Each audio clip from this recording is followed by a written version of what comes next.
Hello.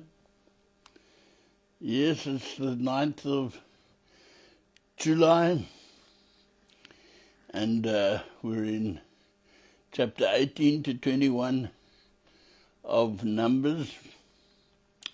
And today we're going to learn about the 613 mitzvot. Mitzvot is a plural of commandments. Commandment is commandment, and in English, more than one commandment is commandments. But in Israel, in Hebrew, you've got three different types of words for mitzvot, which is commandments. You've got the hukim. They're not obvious the rational laws. They're not obvious or rational laws. The idat, symbolically foreshadowing laws. And in the mishpatim, obviously logical laws like thou shalt not murder, thou shalt not steal, thou shalt not kill. Laws regarding relationships, charity, and the theft or murder. Okay, let's start at hukum. Now, today we'll find out the sacrifice of the red heifer. And if I go back a bit, remember this is our Torah portion for the week, and symbolically, there's a witness. There's three things that we'll look at today. One, the red heifer's sacrifice. Why is it so important? Two, the witness, Shabbat, holy days, 10 commandments, bowls of manna, tzitzis, things like that. And then the mishpatim, obviously logical, rational laws, judgments, laws of relationships, charity, theft or murder. Those are those things that we don't, and our message today is huchat. Say it, huchat. That's what we are on. The Pasha portion, the parasha is huchat. Sounds very difficult. It's not. It's fun. Okay. So those are the things, and you must remember now, Moses in Sinai gets the 10 Commandments, and he gets all 613 commandments here. He wasn't up there 40 days, he was working while he was up there. So it's difficult. But while he's there, we have to go through those three different types of commandments. The hukim, it's called like a hook, and that's one commandment, and lots of them is called huchat.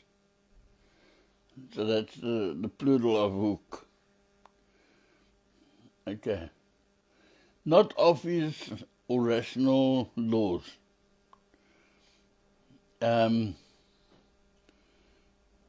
God says, and he commands Abraham to speak to a rock.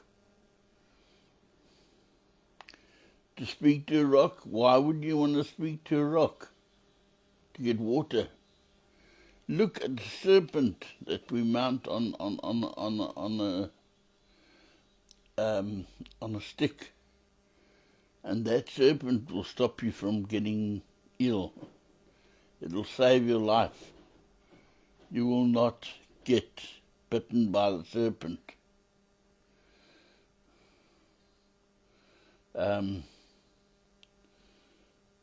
Your faith in Idot is a witness. Your faith reveals how much faithfulness you got. Exodus 16:34, or Exodus 25:16, the Ten Commandments and the bowls of manna, Mishpatim, all that is going to be revealed today. And the Torah portion says, tell the children of Israel to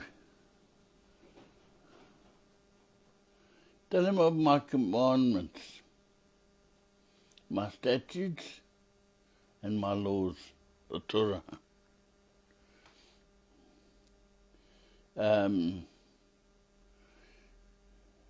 Those are the ones that you have to learn. Now remember, this is number 39, Torah portion, and it's called the Huchat.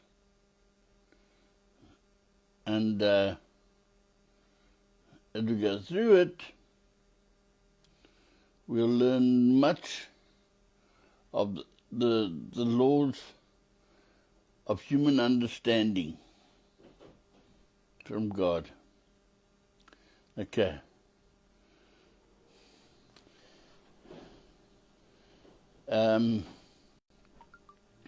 The section that we're doing at the moment is Numbers 18,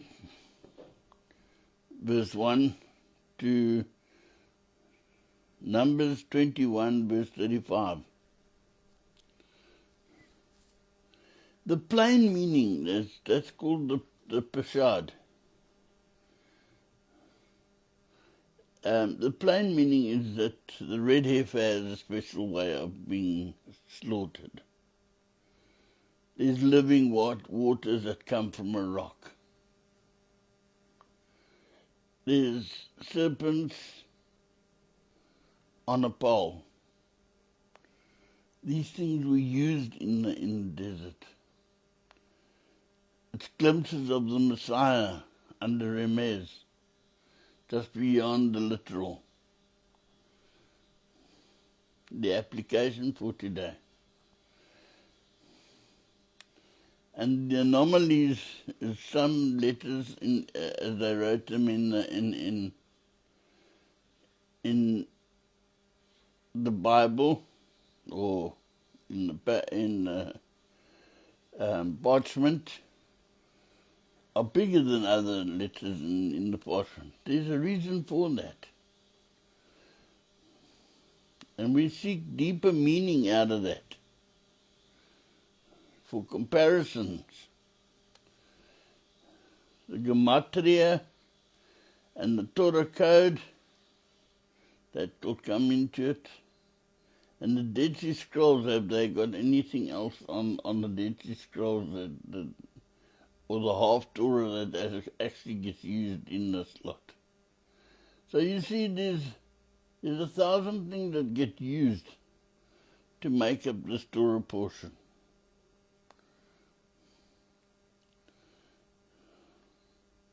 Okay. The statute regarding the red heifer has been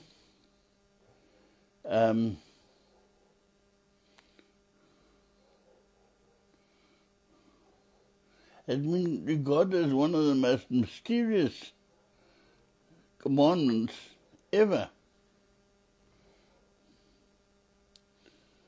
It prepares what sanctification is from sin. And the purpose for the sanctification is purification from sin. Paradoxically, it defiles all who were involved with the preparation of its ashes and the water of purification. So instead of the blood, well, here we go, Zechariah. Zechariah 13, verse 1. In that day, there shall be a fountain opened to the house of David and to the inhabitants of Jerusalem for sin and for uncleanliness. It's all about cleanliness, Nibbon. We read that because cleanliness comes next to godliness. And Numbers 29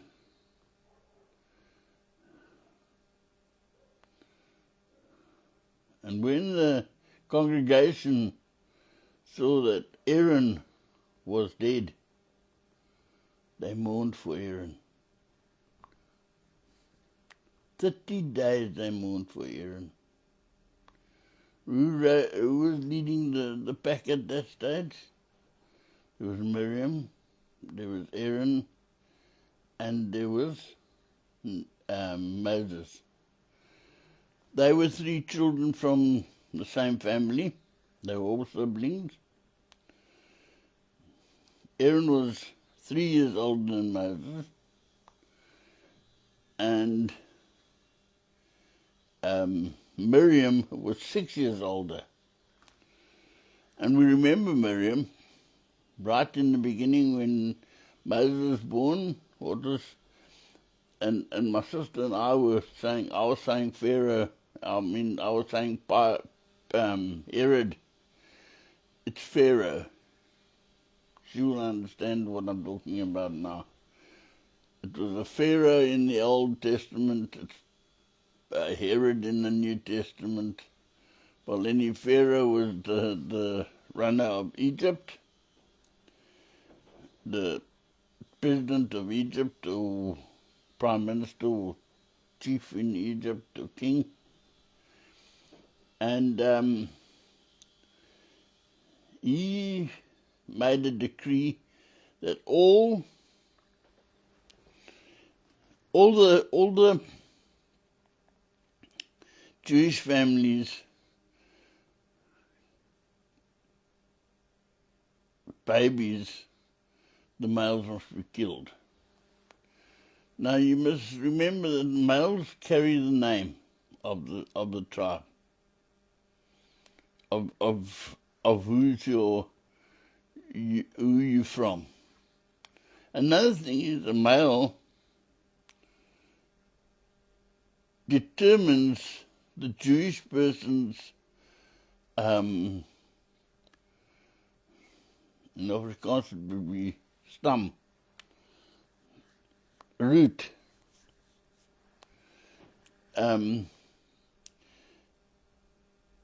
Sorry, I suddenly got these itches when I'm starting to preach these days.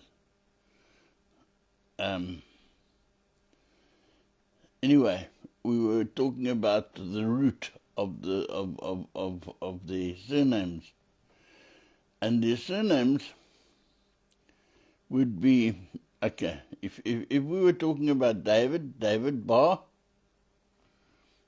Jesse. Saul bar his father. Well, in the same way, now, if you take away a Jewish male because he carries the family's name, you take him away, then they can't take anybody else's name, right? So that would be disastrous. And the children of Israel wept for Moses. Here we go. We're almost in Deuteronomy. And this is Deuteronomy 34, verse 8. And the children of Israel wept for Moses in the plains of Moab 30 days, so that the weeping and mourning for Moses were ended. Is that what it is? How long are they going to mourn for us? My mate passed away this week. His name was Ian Murch, Gerry's brother. Gerry and Ian played with me in a place called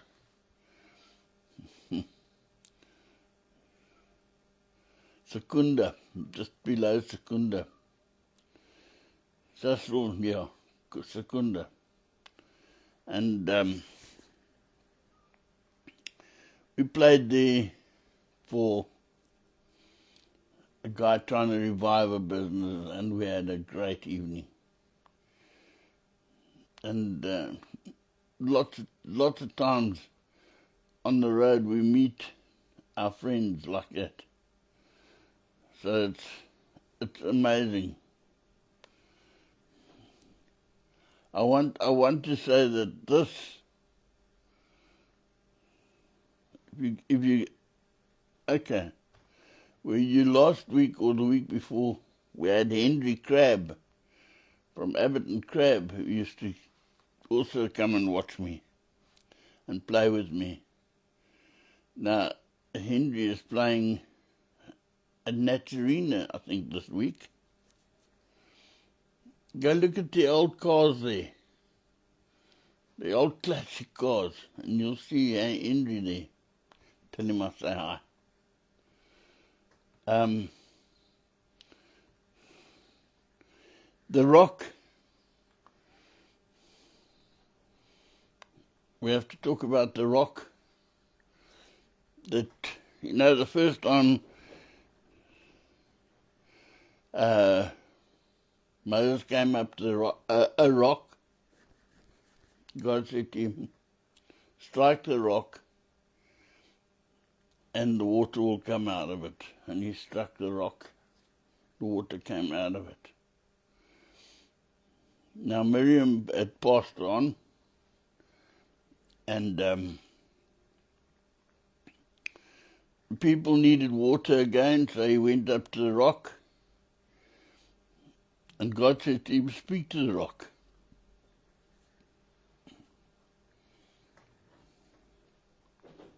Now that's one of those laws that doesn't make sense. You speak to a rock. But you know what? God knows what he's doing. But Moses disobeyed him. Moses struck the rock. And because he disobeyed him, he was told he's not going to go into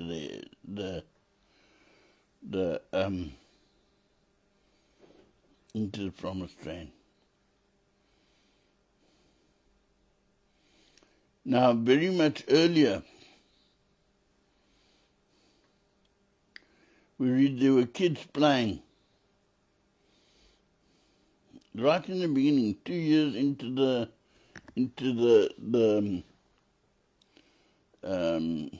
Exodus. They'd left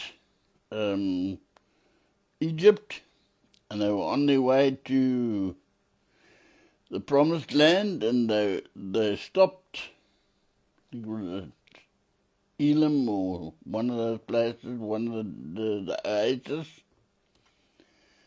and the kids were playing, and Moses knew that he wasn't going to go into the Promised Land then already, because the 12 spies had just come back from their little recce inside of the Promised Land, and they brought back grapes and pomegranates and all kinds of wonderful fruit. And 10 of them said it's not feasible to go and go into the Promised Land. They died. Those 10 died immediately almost. And the other 2, Caleb and Joshua, said, yes, we'll go in. Let's go now. And God said, no, Moses said, don't go now, because God's not with us. And because you upset God, none of this generation will go into the Promised Land. And that included him. He led the people for 40 years and he couldn't go into the Promised Land. But the beauty of it is God took him to a place where he could see the Promised Land. And he believed. And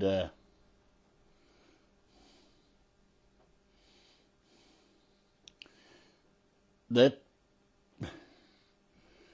then there's the biting of the vipers in the desert of the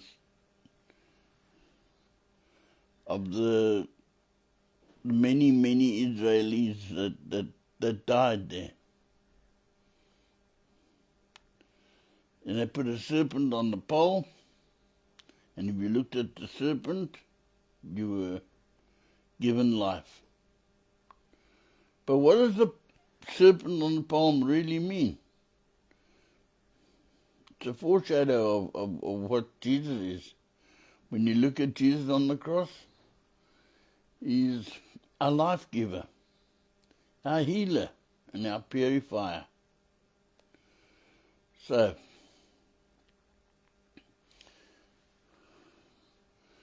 the Messiah will always be with us. And it's so nice to be able to say that he is my Messiah. He died for my sins. There's so much that we can learn from the parasha. This one's Shabbat.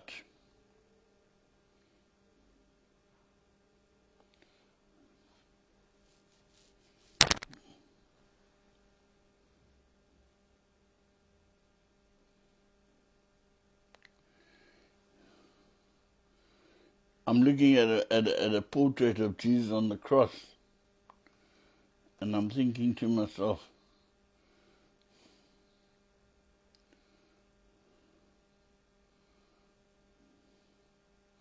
that we might be made righteous because he gave up his life. That we might become holy because God gave up his life. Isn't that something? Eh?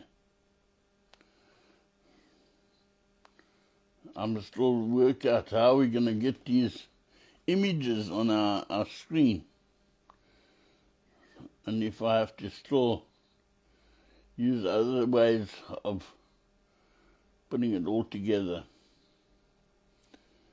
So that is all that there is.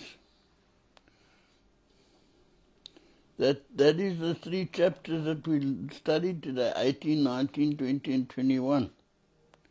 Next week we'll carry on with the new 3 chapters again. But we're getting very close to now is the end of Numbers and the start of the fifth book.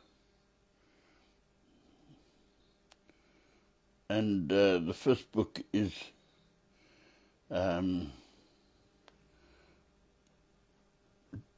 Devarim, or Genesis, Exodus, Leviticus, Numbers, and Deuteronomy. Deuteronomy is a summing up of all the other books. And then we'll start again with Bereshit, where in the beginning God created heaven and earth. And the very first word, in the beginning, will have major Jesus implications, or Yeshua. Wait for it. It's 2 months' time. In September we start the new year. I wish you everything of the best this week. I think of how cold it is in Cape Town, and they say tomorrow we're having rain. But it really is magnificent cold weather, so I'm going to climb to bed now, have a nice snooze this afternoon, and then tonight at about 12 o'clock I'll send you a copy of this, or I'll send to those who are subscribed, and you will get a copy of the notes and what I've put down today. Remember, I think the main whole substance of these three are the 613 commandments, or mere mitzvahs, the hukum, the adot, the mishpatim. Not obvious, the hukum is not obvious or rational laws. The adot, symbolically foreshadowing laws. And the mishpatim, obviously logical and rational laws. Our God has covered them all. It's all commandments. So, yeah, it's amazing how all this comes together. And I just think that when we find Sinai, or the place where they believe is Sinai today, you'll see all these wonderful things where God hit Moses in the cleft of the rock. In the cleft of the rock, while he was giving the commandments to him. It's a beautiful way of doing it. And then, of course, Jesus gave his life for us. Because the wages of sin is death. That's it. And at the end of life, we have to have somebody that will die for us, or else we'd have to die ourselves. Many are going to die for themselves. They don't believe in Jesus or Yeshua. Believe on him, and you shall have eternal life.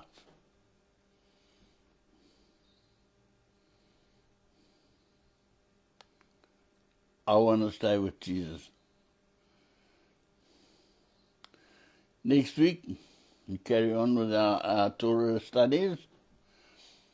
On Friday night, we have Shabbat and communion. I love Friday nights. Just that separation, a little bit of wine, bread. It's really something fantastic. Join me. Bring some wine and some bread. You sit outside of the television set, and I'll sit this side, and we'll have it together. It's a good one. I really enjoy it. And then all I can say is now is, by the grace of the Lord Jesus Christ, the love of God, and the fellowship that knows no understanding, that fellowship called shall peace. And the peace that comes into your heart when you'll love it. If you don't know the peace of God, I hope you get it soon in your heart. I'm going to finish up now to my granddaughter in Dubai. Mia, bye. Love you guys, every one of you, eh?